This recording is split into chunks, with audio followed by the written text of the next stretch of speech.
Jadi gini, yang satu pertama mengenai keterbukaan informasi berkenaan dengan zonasi atau ruang ya. Karena gini, ketika terjadi tata ruang yang sudah dipatenkan, yang sudah dipastikan, dan itu ada keterbukaan oleh pemerintah, maka ini pengembang ini akan lebih tidak keliru memilih tanah. Kemudian kan sering terjadi, sudah dibeli ternyata lahan pertanian, sudah dibeli ternyata lahan itu lahan yang tidak bisa digunakan untuk perumahan, itu kasihan. Nah, kalaulah nanti informasi itu bisa terbuka, itu akan menjadikan kita pengusaha akan lebih mudah lah untuk berinvestasi di daerah-daerah yang memang zonasinya sesuai.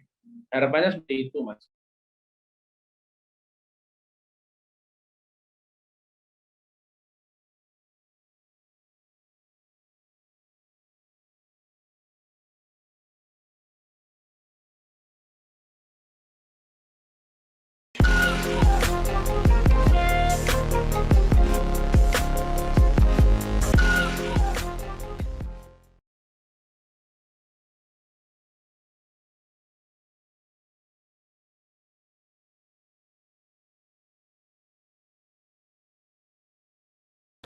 Assalamualaikum warahmatullahi wabarakatuh. Misalnya. Bersama saya Bambang Sadono di channel Inspirasi Jawa Tengah. Mudah-mudahan channel ini bisa selalu memberi inspirasi, memberi motivasi, edukasi, informasi, dan syukur bisa membantu mencari solusi. Kami sedang mempersiapkan beberapa video untuk ikut mengayu Bagio Hari Jadi Kota Semarang yang ke-474, terutama menyoroti dari potensi ekonomi Kota Semarang. Saya sudah bersama dengan Dr. Ahmad Arifin, Ketua Real Estate Indonesia Komisariat Semarang. Sebenarnya beliau juga Ketua Ikatan Dokter Indonesia IDI Kabupaten Semarang. Apa kabar, Dok? Alhamdulillah, baik, Mas. Ya. Ini saya mengajak diskusi bukan tentang kedokteran, tetapi tentang masalah bisnis real estate, terutama di kota Semarang dan sekitarnya. Jadi selama pandemi ini bagaimana pengaruhnya terhadap bisnis real estate di kota Semarang khususnya dan sekitarnya, Dok? Kalau menurut kami ya, secara umum itu enggak ada perubahan yang signifikan karena semua sudah berjalan tertata dari awal, terencana, sehingga ya kita cuma masih masih menunggu. Kalau orang Jawa itu geragap-geragap gitu, Mas. Cuma kita tidak turun secara drastis, tapi kita tetap berproduksi sambil menunggu kondisi membaik. Nah, ini kan kebetulan penjenengan dokter, jadi lebih mudah memahami. Ini kan pandemi COVID ini kan mulai melandai kelihatannya, baik di nasional, di Jawa Tengah, juga di Semarang dan sekitarnya. Nah, ini apakah ada tanda-tanda bahwa ekonomi juga akan segera membaik kembali gitu, Dok? Iya. Karena gini ya, jadi kemarin itu pandemi itu kan sampai menjadikan kita sedikit shock ya, terutama di dunia usaha. Karena apa? Karena mereka melihat situasi di sekitar kita seperti itu, sehingga kemudian pemerintah juga memberi batasan-batasan, sehingga kita masih bingung mencari kiat seperti apa. Tapi alhamdulillah dengan melandainya pandemi sekarang ini sudah mulai agak menurun, ini menjadikan kita semangat lagi, kemudian kita membuat perencanaan-perencanaan baru lagi, dan insya Allah kami yakin bahwa ini akan segera berlalu dan ekonomi akan tumbuh kembali. Nah, ini baik para pakar ekonomi maupun para pelaku dan pengambil kebijakan di bidang ekonomi khususnya di Semarang itu justru meramalkan nanti begitu pandemi selesai, Semarang ini akan tumbuh dengan pesat karena didukung juga kegiatan industri di sekitarnya. Ya, jadi mulai Kendal juga yang atraktif sekarang itu kelihatannya di Batang. Nah, itu nanti membutuhkan fasilitasnya itu katanya di Semarang. Nah, ini termasuk penyediaan rumah dan sebagainya. Itu apa yang diantisipasi oleh teman-teman di REI ini, Dok? Oke, jadi gini, kami pertama kita tetap optimis ya bahwa ekonomi akan pasti bergerak. Kemudian dalam menyikapi ini kita ya membuat perencanaan-perencanaan baru ya, terutama karena kondisi sekarang ekonomi sudah mulai membaik, kemudian daerah penyangga Semarang juga sudah mulai agak tumbuh lagi. Nah ini kita dari teman-teman sudah berusaha untuk lebih menyiapkan lahan-lahan baru. Termasuk saya juga ini baru buka ini sekalian promosi nih, buka di daerah Nolokerto Kaliwungu. Kita membuat 1.000 unit di depan Texmaco itu. Syukur bisa dipasarkan ini.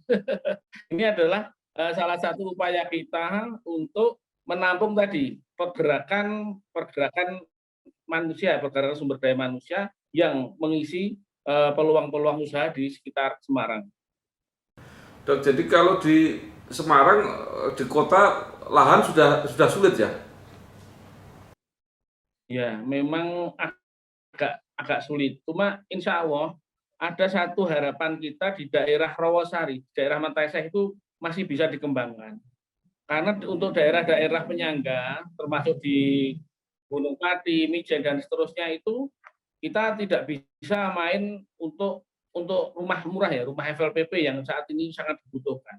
Dan kemarin kita juga sudah melakukan pemetaan, ternyata di Rawasari, daerah Mataeseh masih memungkinkan kita menyediakan rumah untuk masyarakat menengah ke bawah. Itu yang kita coba lakukan, Mas. Nah, itu kan sekarang ada fasilitas rumah dengan DP 0% itu seperti apa? Sudah bisa dimulai itu? Iya, sudah bisa dimulai. Kemarin kita sudah beberapa kali melakukan pertemuan dengan perbankan. Pada prinsipnya sudah bisa dilakukan dengan DP 0%. Cuma syarat dan ketentuan pasti berlaku ya. Cuma ini salah satu ikhtiar kita, ya ikhtiar yang menjadikan gairah untuk membeli rumah itu semakin besar. Karena rata-rata pembeli itu kan kesulitan di uang muka. Tapi ketika uang muka ini bisa 0%, insya Allah ini akan menjadi sesuatu yang cukup menggembirakan. Nah, Dok, itu apa bedanya dengan rumah yang disubsidi itu?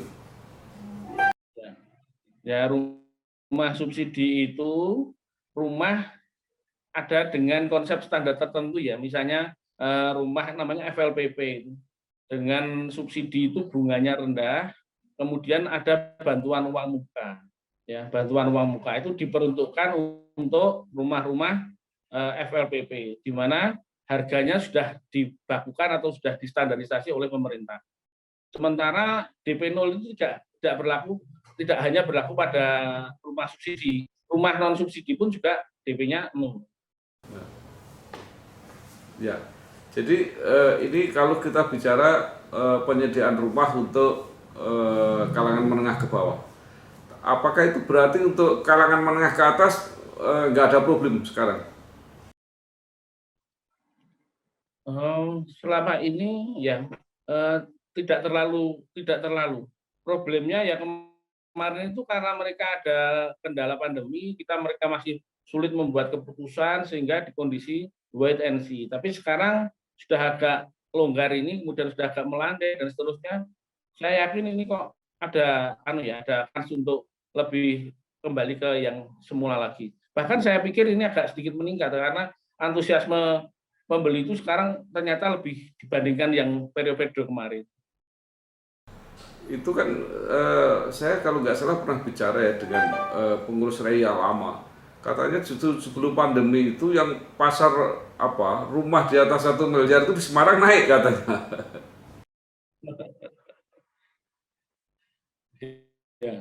Ya, memang tren itu kan berubah-ubah, Mas. Itu namanya trending ya. Trending itu kan gini. Terlihat situasi ekonomi secara makro ya. Kita lihat dulu. Kalau memang itu kebetulan pas bagus ya, insya Allah akan naik. Ya kita nggak bisa memastikan 1-2, tapi paling tidak ada tren-tren mana yang arah kemana nih tren ekonominya. Kalau trennya ke arah lebih baik ya insya Allah untuk yang harga menengah ke atas bisa terjangkau lagi. Kemudian juga ada tren di Semarang itu tren apartemen, Dok. Ya. Nah, itu gimana perkembangannya sampai sekarang? Ya, Cukup bagus, Mas. Tadi ya, jadi ini ada suatu cerita bahwa zaman dulu orang itu beli enaknya di luar kota saja, di luar kota Semarang, biar agak hawanya tidak sumpek gitu. Tapi lama-lama ketika terjadi kemacetan, orang berpikir lagi, wah enaknya di Semarang aja deh, cari aja apartemen, enggak apa-apa asal dekat dengan kantor. Lah itulah yang menjadikan perubahan tren sosial ini menjadi peluang-peluang bagi pengusaha yang bermain di apartemen. Jadi kesimpulannya sekarang dengan semakin majunya kota Semarang ini mungkin lahannya makin terbatas, trennya ke apartemen itu antara lain gitu. Ya, strata titel. Karena kebetulan mahasiswa, kebetulan juga ya kita lihat yang di atas, yang di Tembalang itu kan kebanyakan justru pengambilnya itu dari mahasiswa yang investasi. Jadi orang tuanya membelikan anaknya untuk investasi. Dan namanya anak, ya masih anak-anak muda itu kan tidak suka rumah yang ribet. Mereka butuh compact house gitu lah.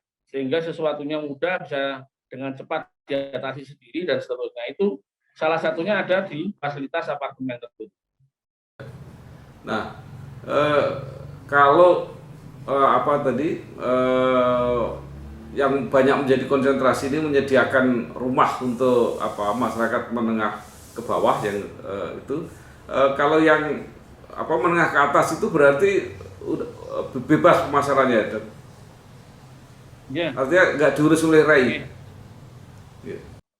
Ya diurus, kita juga mengurus, Mas. Cuma untuk yang di MPR itu kan ada ketentuan tertentu dari pemerintah. Kalau harga sudah dipatok, kalau MPR ya untuk perumahan FLPP itu harga sudah dipatok pemerintah. Jadi kita nggak bisa nggak bisa ngapa-ngapain. Cuma itulah, misalnya standarnya kalau sekarang untuk rumah FLPP itu 150.500.000 itu sudah harga. Lah, harga itu kita para pengusaha properti itu yang kalau orang Jawa mengatakan ngecakainya itu harus bagaimana masih dapat untung dengan harga segitu. Kalau menengah, mereka bebas menentukan karena mereka punya talent tersendiri. Dok, ini yang masalah lingkungan ya, terutama banjir ya. Kemarin kan terjadi di mana-mana juga rob. Itu apa tidak mempengaruhi orientasi konsumen rumah. Jadi mereka mikir-mikir ulang kalau pada penawaran rumah di daerah yang kena banjir gitu, Dok. Ya, itu memang mau nggak mau sangat berpengaruh. Jadi ini sekarang orang itu kan sudah mulai memilih-milih dan memilah-milah. Lah kita sendiri juga berhitung bahwa gangguan itu harus dihindari. Salah satunya di mana kita mencari lahan-lahan yang bebas banjir arah atas. Sehingga arah atas sekarang terjadi tren ya. Dulu waktu kita masih muda, Jalan Mataram tuh ramenya bukan main, Dr. Cipto ramenya bukan main. Sekarang mati semua. Sekarang pindah ke Ngalian sama ke Banyumane. Itu perubahan itu. Lah kita mensiasati dengan cara kita mencari tanah-tanah di sekitar Semarang yang bebas banjir dan seterusnya. Cuma di Semarang sendiri ini kan kita juga harus mengapresiasi ya bahwa usaha-usaha dilakukan Pemkot ini sudah bagus lah. Sudah dengan adanya pompa-pompa. Kalau dulu kan sedikit-sedikit banjir, ya sedikit banjir ini sudah ada perubahan lah. Saya harapkan ini bisa berlanjut untuk menambah konsep ekonomi yang bagus. Kebijakan Pemkot kan sebentar lagi akan membuat ring road di Kota Semarang. Itu kelihatannya dampaknya akan sangat sangat besar untuk pengadaan perumahan katanya. Apakah itu sudah diantisipasi gitu? Ya, kita gini Mas. Kemarin kita sudah diskusi sama Mas Hendi ya. Kebetulan Mas Hendi juga datang ke tempat kita ke mana? Kebetulan temuannya di Geraha Candiko, kemudian dengan Pak Ali, Pertim dan seterusnya. Kita berdiskusi. Memang Semarang mau dibuat jalan lingkar agar semua hidup di sekitar Semarang. Jadi tidak terkonsentrasi pada tengah kota saja, tapi semua yang ada di sekitar kita hidup dan punya akses langsung ke kota. Ini harapan kita semua. Maka kita juga mengantisipasi daerah-daerah mana yang akan kita kembangkan, daerah-daerah mana yang akan kita kondisikan agar untuk bisa mendukung program itu. Dok, kalau properti yang lain itu menjadi wilayah RAI apa enggak? Misalnya pembangunan mall dan sebagainya itu. Sebetulnya Iya, sebetulnya di bawah kita ada gedung, ada gudang, mall. Cuma memang saat ini kebanyakan mereka yang bergerak di bidang perumahan saja. Yang itu ada satu dua, cuma karena jarang-jarang ketemu saja. Kalau dulu Pak Priyanto itu kan bosnya mall itu juga ketua RE itu. Dulu kan bekas ketua RE Jawa Tengah itu juga konsentrasi di mall. Dan sekarang malah konsentrasi di pabrikan lah, dia membuat pabrik-pabrik yang investasi dari PMA itu. Jadi kalau mengenai mall itu mereka berkembang dengan sendirinya begitu atau gimana? Kan di Semarang makin lama makin banyak ini sekarang. Iya. Selama mereka menginginkan kita membackup, kita akan backup. Jadi kita akan membantu karena itu juga anggota. Kalau mereka anggota ya, karena kebetulan asosiasi perumahan kan banyak ya. Kalau yang di anggota RE, mereka membutuhkan apa, sesuatu yang kita bisa bantu, kita akan bantu. Karena fungsi-fungsi organisasi kan kita tahu ya bahwa ada administrasi, ada yang lain lah. Seperti itu harus kita bantu mereka. Apa yang diharapkan oleh REI terhadap kebijakan pemerintah kota supaya bisnis pengadaan rumah ini bisa berjalan dengan baik gitu kira-kira? Jadi gini, yang satu pertama mengenai keterbukaan informasi berkenaan dengan zonasi atau ruang ya. Karena gini, ketika terjadi tata ruang yang sudah dipatenkan, yang sudah dipastikan, dan itu ada keterbukaan oleh pemerintah, maka ini pengembang ini akan lebih tidak keliru memilih tanah. Kemudian kan sering terjadi, sudah dibeli ternyata lahan pertanian, sudah dibeli ternyata lahan itu lahan yang tidak bisa digunakan untuk perumahan, itu kasihan. Nah, kalaulah nanti informasi itu bisa terbuka, itu akan menjadikan kita pengusaha akan lebih mudah lah untuk berinvestasi di daerah-daerah yang memang zonasinya sesuai. Harapannya seperti itu, Mas. Yeah. Apakah tata ruang itu tidak diatur dalam perda? Jadi berarti terbuka itu? Iya, tapi kan kita ada yang tidak tahu ya. Jadi tidak semua tahu ketika ini zonasinya ada perubahan. Karena setiap berapa tahun kan ada perubahan. Kadang ada anggota yang tidak mengikuti. Mereka tidak mengikuti karena tidak dipublikasi secara besar-besaran atau tidak ada yang tidak tahu, sehingga kadang banyak keluhan dari anggota itu, wah sudah kita beli ternyata tanah ini nggak boleh untuk ini dan seterusnya. Ini kan sesuatu yang kadang menjadi ganjalan kita sebagai pengusaha properti. Baik Dok, masih ada yang ingin disampaikan ya oleh mewakili REI dalam rangka yang penting mendorong Semarang ini menjadi kota yang makin maju bertaraf internasional itu kira-kira?